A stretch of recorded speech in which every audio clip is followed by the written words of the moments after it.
Hey guys, welcome back to the channel. Today, we're going to be talking about the smelly monkeys that you see running all over the map. No, I'm not talking about quadricons. I'm talking about the Oghmirs. Right, now, if you saw my video about a year ago called the Meta Footfighter or whatever it was called, you can consider that V1 and this is V2. This build, Oghmir Footfighter, has remained meta for so long, and I don't see that changing anytime soon. So, if you're new here and you don't know what these videos are like, I've actually been doing two different types of videos recently. I've got the beginner build guides and I've got the veteran build guides. And those are designed for people that have a couple hundred hours. They're kind of sticking around for the game. This build actually kind of falls into both categories because the difference between a beginner version of this build and a meta version of this build is basically how much gold you want to put into your kit. It's almost a one-for-one exchange. You're not going to be tweaking very much. So I'm going to go through first. I'm going to go through and I'm going to talk about the basics of the build, the overall like big picture, what you can expect, and then we're going to jump in and we're going to go through a tier list and I'll talk about the nitty-gritty details.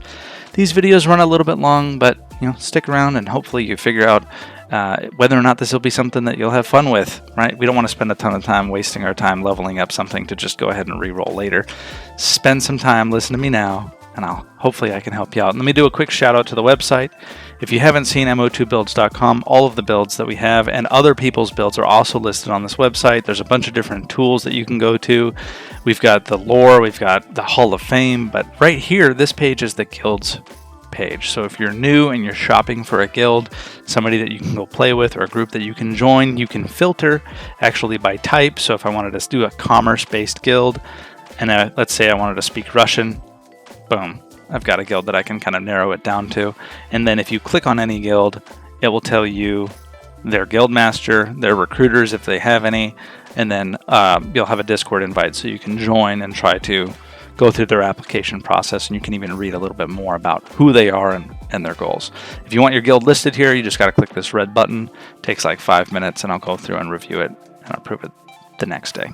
Anyways, let's jump into the tier list, right? Or into the build guide, then the tier list, right? So this is the Oghmir Footfighter. I'm calling it the Gorilla, right? This build is largely unchanged from previous iterations. Your age 30, your max height. Some people like to lower the height a couple points, both because you make yourself a smaller target, and then you can get your constitution up to 133 and max all these different stats out. I don't really see that as a necessary thing. It's very easy to get these stats maxed out with even basic rings. So I like having that extra height, that extra melee damage bonus, because I like to hit hard, right? So, Good afternoon, sir. Could we interest you in some chocolate? Chocolate? Did you say chocolate? Chocolate? Chocolate! Chocolate! Chocolate! but looking at the actual stats, 24% melee damage bonus is respectable. Not the highest, it's not a Thursar, but still hits pretty damn hard. Has the highest base health in the game at 211. It's actually a little bit higher. It's like 214 if you have the con maxed out.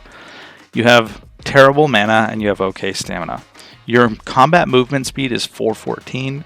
The other foot fighters that you'll see a lot of today, like the humans and stuff, almost everybody runs at 420. So this is a slower build. If you're a Hot Wheels type guy that likes to go real fast all the time, you might not have fun on this build, right? The carry weight carries an insane amount of loot out. This has some Clade perks that give you additional carry weight, which is great. It's this one right here. And then free armor weight is the highest free armor weight base level in the game at 33.67, which can be upgraded even more with a free armor weight trinket. When you guys are going through and playing this build, what you can expect is you can expect to be a very slow, beefy boy that hits pretty hard. Not super hard, but pretty hard. You're going to be a frontline foot fighter. You're going to hold the line. You're going to be brawling out on the front. You'll be a focus for your healers to keep topped up. If you go do PvE, you're going to be the main tank. You're going to be wearing the heaviest armor in the game. The heaviest material is actually called Oghmium because it's based around Oghmirs. Because you have to be an Oghmir to wear all Oghmium on every piece of your gear, unless you're a Thursar and you have like a 8,000 gold trinket, right? If you have like the best free armor weight trinkets in the game, then only then, as a Thursar, you can wear Oghmium armor. As a base Thursar with no free armor weight, you can put on Oghmium and make a full set out of it. So you have the best armor in the game, so you're the tankiest character in the game from a melee perspective. And then you want to focus on getting a little bit of extra con. You want raw strength and raw con on your trinkets. The main priority, though, real quick, because I'm talking about trinkets right now, is you want percent-based defense bonus on your neck, because it doesn't increase your damage resistance by 8%, but what it does is it multiplies whatever your armor is currently with that percentage. So take, like, let's say you have steel armor on, it's going to take all those stats and then multiply it by that percent on your neck and give you that bonus. So it actually is way better than people think it is. So try and focus on getting slash defense, blunt defense, pierce defense on your neck, right? So you can expect to be frontline brawly Footfighter, chugging pots, like instantly healing yourself up. This character has the best burst healing, self-healing in the game with crack pipe and being able to drink humongous health pots. When I went through the weapons, or when I went through the stats, these stats are actually a little bit above what you can get by default. Just imagine you have a neck with something, because I did include 50 potion utilization. When you're learning and building the character for the first time, I wouldn't get that till the very end. Without that 50 points, you can fit everything else into the build. And once you get a nice neck piece that has additional stats or something on it, or if you want to adjust this and maybe pull points out of something else, you can put another 50 points, or put this 50 points into potion utilization. And for people that don't know, your base trinket, or your base thirst in this game, is 10. So you can drink 10 units of a potion. That's kind of what thirst means. Potion utilization every 10 points gives you an additional thirst. So you could drink 5 more units of a potion. So if you had a basic 15 unit potion, just with this 50 potion utilization, you could chug the whole thing and get the full benefit immediately. And then with Potbelly, later, you can add another 10, I believe it's 10 to it, and then you can drink 25 units in a single chug. So you can get these beefy health pots that take you basically from dead to full health in a single chug. And it's so powerful. And it's really something that the more sweaty players do on the regular, because giving yourself a fresh health bar in about 3 seconds is so powerful, right? Another thing that I wanted to mention is, for the Footfighters, it's very common practice today to carry health food along with you. So carry like 5 to 10 blood kua, because when you crack pipe, you're going to be burning your health reserves off. And to get those back on the fly, you can just eat blood kua in the middle of combat, and that's going to get your health reserves back, so that the next time you crack pipe, you get full value. Or if you health pot, you get full value. So don't forget, when you step out the gate, to bring some blood kua with you. It's not that expensive, and it'll really take you to the next level when you're out there fighting and you have a sustained long endurance fight, right? But everything else is pretty standard on here. Archery got more expensive than the version 1. You don't have mounted archery because it's just too expensive to fit into the build. This build is really focused on fighting on foot and just being the best frontline Footfighter that you could ever have, right? When we get to professions, this character can actually fit most things that you would care about into it. This character actually has the... I had saved it with the Master Alloys, so that's Chronite and Oghmium, and you have to go get the Oghmium book by getting the special drop from the, I forget the raid boss's name, whatever, the elemental raid boss up north. Take that, walk through the invisible wall. I'm sure you could YouTube it, and try not to give you too many spoilers. And that's how you get Oghmium, and then you'll be able to craft all your own armor. You can craft blunt weapons as well, or whatever weapon type you want. Right, I suggest either axes or hammers because you have the clade skill for it. But the meta right now is really hammers, because it's really hard to stack blunt defense, and it just goes through a lot of different types of armor, and it kind of gives you the value that you're looking for. One-handed hammer is disgusting. It's actually really good right now. And it's kind of funny because it was so bad for some people, thought it was terrible for so long, but the new changes, especially with the blink change where when you fully charge a weapon and you can switch your attack direction with full damage and swing it instantly. That stuff has really brought hammers into the forefront. If you look in the bottom left here, you can see a pretty standard loadout. If you run steel and iron fur on everything, and then you run Panzer Carapace iron fur curite legs, you can fit a steel greywood small tower shield. That is meta right now. People hate on it. You know, people will make fun of you for bringing a tower shield out if they're, people just love to cope and they love to talk shit, right? And you'll get, if you bring a tower shield out, people will talk shit to you. But if you're going to war, you're like going to fight to win, the tower shield is super, super meta right now. If you're going out there to duel or ego duel or something like that, or you just aren't a fan of having the tower shield, maybe you want to run a two-handed hammer instead, which is viable and deadly, you can just go full bore and just run steel everything, steel iron for everything. And you can go higher too. You can run tung steel or Oghmir, right? You can put tons of money into these kits and go all the way to the end game with Oghmir. And when you go from beginner build to veteran build, the only thing that really changes here is your trinket and your loadout. So a veteran would be running something a little bit more expensive every time they step out the gate. They have the Kua, they have everything like locked and loaded, ready to go every time they go out. They have the health pot. They step out the gate ready to rock and roll, where a new player might be just going out with like reptile, right? And a heavier tower shield to kind of compensate for the lack of protection. So that's basically how the build's going to run, right? You can see, this loadout that I have on the bottom left is over here on the right. So it costs you about 1,800 steel, about 500 iron fur, 400 panzer carapace, a little bit of flakestone and greywood, which are basically free. And that's just the armor set to step out the gate. It's really not that bad, guys. It's really not that bad, right? Especially since steel armor doesn't really break. It stays on the battlefield and stays in the economy for so long. But the rest of your profession skills, you can make all your armor and your weapons. You'll have to go buy health pots, which are a whole nother animal. But other than that, you're chilling. You're really chilling. Okay, so let's go through the tier list. I skip PvP all the time, so we're going to talk about PvE. Where does this character fall from a PvE perspective? I'd say it's slightly below average, right? There's things that you can do that other people will be not able to. Like, you can go tank bosses. So if you're going to do like a spider boss or something like that, you're the main tank. You're the guy that's going to get hit in the face the most. And some people love playing that play style, but it doesn't really lend to too much benefit in a overall in this game, right? There's very little need for traditional tanks in this game. There's no taunt, right? Damage is kind of how you hold aggro. So aggro swaps happen all the time. So tanking in the traditional sense is not really there.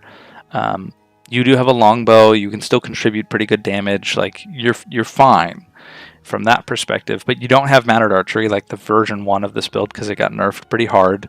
So actually going out and PvEing, I mean, you can pull like an entire pack of bandits and just rock solid and then just, melt them in that capacity. So there's like things you can do that other builds can't, other classes can't. That rock solid is a buff that makes you take a hugely reduced damage as long as you don't move.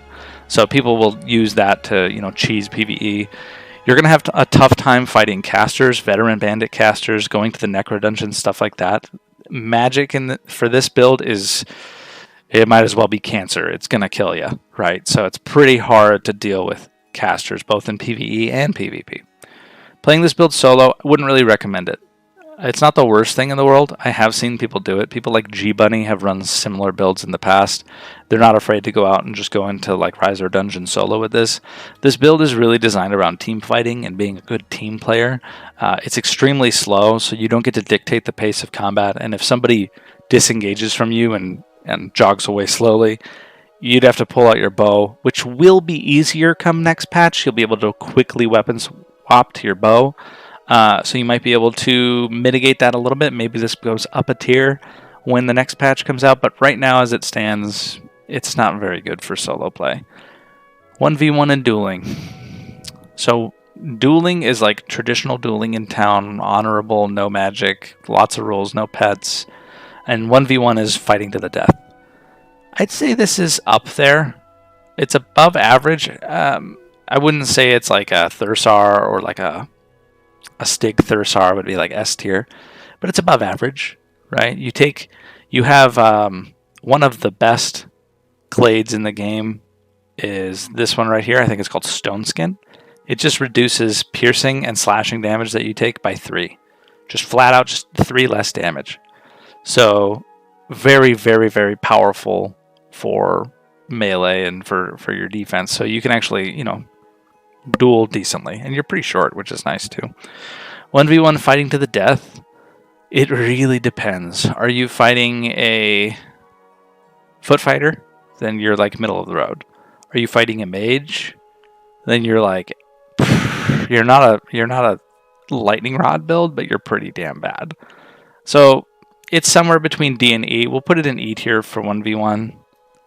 It's not the best. 1vx, it'd be really hard to argue that it's going to have an easier time fighting more people. It might even be F, right?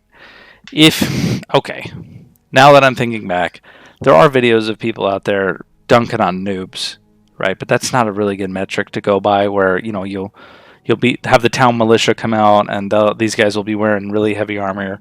They'll kill one, then they'll crack pipe to reset. You know what? We'll bump it up. We'll put it in D tier. We'll put both of them in D tier.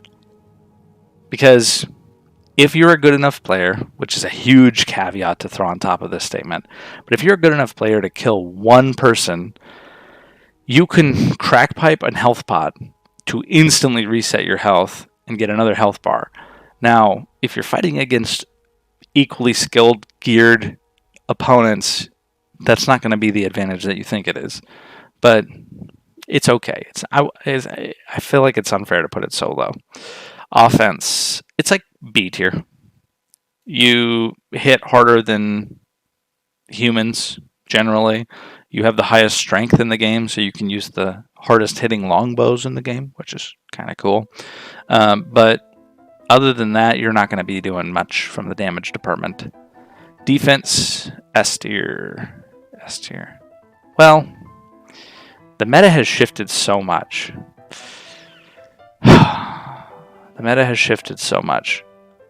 Man, yeah, you're the tank. You're the tank. You have self-heal and you have pots and stuff. Just imagine though that if you're fighting a mage, this is probably lower, right? It's going to be a lot harder for you to survive. Team fights. Yeah, this is the meta Footfighter for team fights. Like, if I'm choosing what build I want somebody to get on, if they say, well, I've got this, and I've got the Oghmir Footfighter, bring the Oghmir Footfighter, right? This build is super, super powerful, and a lot of people don't get into this build until they understand the game and they understand, why this is so powerful, because it's slow and it's ugly. You're a short, fat monkey, and unless you really like playing as a dwarf, which is kind of common, it's very rare for people to jump into this as their first character, right? So you're going to have a hard time getting a lot of these guys onto your roster unless you're playing with a more seasoned group. So you will always be sought after for team fights with this build. Like, if I'm a healer, or if I'm a mage now, I have a lot of offensive capability as a mage. I do not want to be healing my team. I don't mind it. I like, keeping my boys alive and providing value as a mage. But if my boy can brawl on the front line, take less damage than everybody else, and then put his shield on his back, turn around, turtle up, and chug a health pot and instantly be at full health again. Like, I love you, bro. Please just keep doing what you're doing so I can focus on doing what I'm doing. And it snowballs, right? The tank here, something that's not thought about a lot, is action economy. You take less damage than everybody else in melee. You require less healing than everybody else. Like, this is an action economy multiplier for your team. It makes your mages focus on you less and allows them to provide value. And even though you're the tank, man, you're not going to be pumping crazy damage. A mage fireball does 60 damage in a giant AoE, right? And they can chuck it with some decent accuracy. Or Ossurge is even crazier, right? It just is like a giant death ray. So if you can let them do their thing, it just snowballs for your team. Super, super good. Cost. You can go out in Reptile with like a large tower shield and just go fuck people up. So like, I'll put it in the middle of the road because it's really what you want. You know what? If we're thinking about it from that perspective, it's like S tier. You can get a lot of value from a cheaper kit, and you can also scale this way up and run the best shit in the game, armor-wise and gear-wise. So it's nice from that perspective. Utility. If we're looking at it from a pure Footfighter perspective, the ability to crack pipe is insane. Rock Solid is pretty damn good. The glades that you have are decent. You're shorter, which is nice. So your tower shield is a little bit more useful, but you're not in the A or the S tier category because you're not a mage, man. Like, mages have so much more utility on top of their glades. Your war cry is not really that good. Like, it's decent, but I don't see people stacking it or really even calling for it, so you just pop it whenever you're going to get hit. So utility, it's above average, but it's not in the realm of magic. And I was thinking earlier today, when we're talking about utility, I also kind of like to think of it as flexibility. So if you play this character, how likely are you to be able to re-roll it without deleting the character and change into a different spec? You could go mage on this character, but you'd have to really shift everything, and you wouldn't be a Blaine, so you wouldn't be like the best Oghmir mage type. So it's really not that flexible. Like a full Tendremic human can be a dedicated mounted, like completely best mounted build in the game. They can also be a Death Knight. They can also be a Paladin type build. They can also be a dedicated Footfighter. They can also be a dedicated like mage, or even like a pseudo Dex mage now with the Curite buffs. So like, humans are way more flexible in that regard than this guy. You're really kind of committing to that short, slow, fat guy, tanky lifestyle if you play this. Skill cap. This is S tier for sure. When we're talking about skill cap, S tier would be easy to play, easy to get good value from every fight. Yes, totally. This build is easy to play. It's extremely forgiving from the melee perspective, taking damage. You can wade through combat and get hit by everybody from all directions and just come back out the other side and be fine. It is so forgiving for a new player to be able to experience that, and oftentimes I'll be playing with people for months, and they will re-roll a Footfighter into this, and the first thing after they get their first good team fight in, the statement is always the same. It's, holy shit, I feel like the handicap was lifted. I feel like I have ascended into the meta, more or less. So extremely beginner friendly, extremely easy to get value from, like the best Footfighter friendly build for a new player, like hands down, right? Uptime. What I mean by uptime is like, how often do you get value from your build? So if we look at the build real quick, what stats are dead stats, right? There's really no dead stats. Like, you're getting value from this the entire time. You don't have any mounted skills that are getting eaten up and not useful when you're not on a mount. Archery, you could argue, is a pseudo dead stat, but there's a high potential for you to pull it out every time you get in a fight. So we'll put that. It is an S tier, but we'll just put it right here because I'm running out of room. This build is really good, guys, and everything that's going into S tier is really long, so it's filling out. Crafting. No, this is pretty weak, man.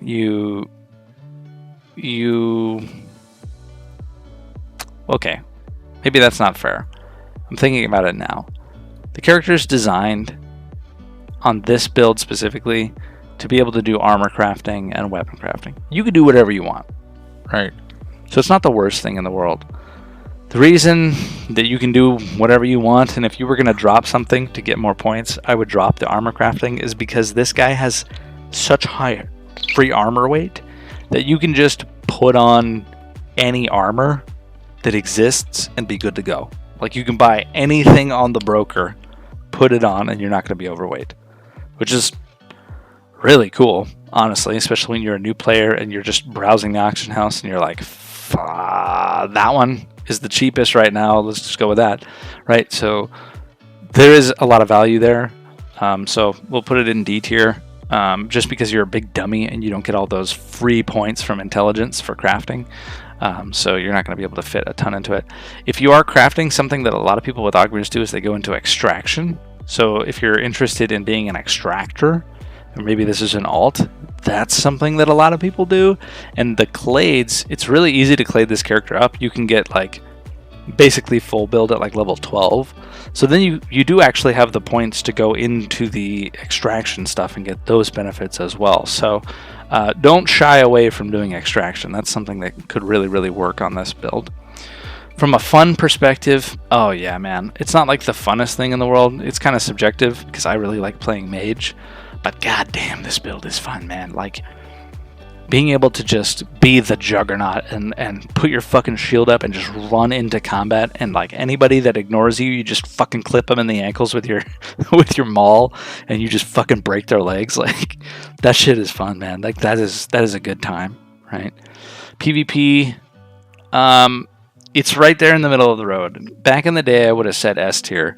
The meta has really shifted to be more hybrid and magic centric, and this build really struggles with those. It's not a lightning rod. You're not a max height Thursar that everybody wants to T-lash and blow up, but you're the next best target for it. You really aren't going to be able to catch anybody that's on a dex mage. People will death hand you. They'll hit you with fireballs. It's just going to be kind of brutal if you're fighting a mage, but you have one thing in your favor, something that most people don't think about, and that's resource. So your sustain, your ability to bandage, crack pipe, health pot, and Kua gives you 2 to 3 health bars, and your health bar is fat to begin with. It's like 210 plus. So that's a lot of damage, plus rock solid if you're able to weave that in, that you can just eat up. And mana is an extremely limited resource, and if you can keep pressure, just enough pressure onto a mage where they feel like they have to have their tower shield out, their mana regeneration goes to shit. So a mage can only T-lash you so many times, and if you're able to pillar hump in a house, or go in and out of a door, or zone them out with a longbow, something like that where you can just delay the fight, the longer a fight goes for you, oh yeah, man, you're the king of sustain on this build. So if you're fighting a mage, try to drag it out. Weave in bandages every single time you can. Crack pipe when you can. Kua when you can. Do all of that stuff. Don't stress on connecting with them. Stress on keeping your health above 80%. If you can do that, it's going to be really hard for a mage to fully knock you out of the fight. Does that make sense? I hope it does. Right? Now, before I do overall, just wanted to say, if this was useful for you guys, this is helpful for you guys, the super chats where you add a little donation to the comments really, really help. I do appreciate it. And if you're a member, you get access to these videos early. I try to do at least 1 or 2 a week. So I really do appreciate that. Now, let's talk about overall. Where do I think this build is overall? Back in the day, I would say this was S. I would say that because of the meta being so magic focused right now, it's A tier. If they nerf humans, and they nerf the war cry, and they nerf tactician, this goes back into S tier. Right now, the meta is kind of like, be a human, use tactician, or have humans on the front line, and fireball everybody and everything in the front line and just fucking blow them up. Or surge them and just blow them up. And unfortunately, with the small amount of psych that you have, you don't mitigate any of that damage. You just fucking eat it. And it can be, you'll see it in videos where Oghmirs will be fighting and they'll just be like 100 to Ode from like 3 fireballs hitting them at the same time, and they just fucking explode.